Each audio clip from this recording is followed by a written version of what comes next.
Bosho ya kamata mu je mu samu Baba Buhari. Alai, ina ruwa na da shi. A hanyar kura daban, ta zaki daban.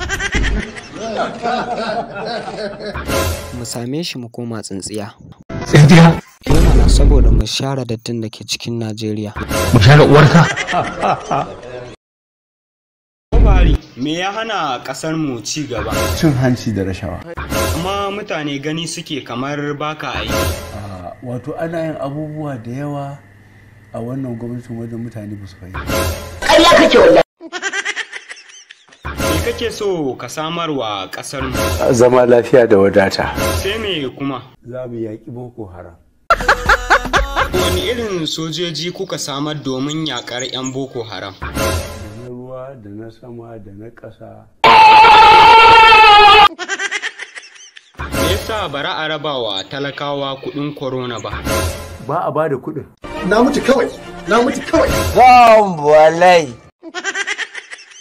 Me yasa ba za a ba da kuɗin ba? In aka ba da kuɗin musan amari za a je a yi. Amma akwai wanda ba za su je su yi amare ba. Yanzu dole sai an yi bincike?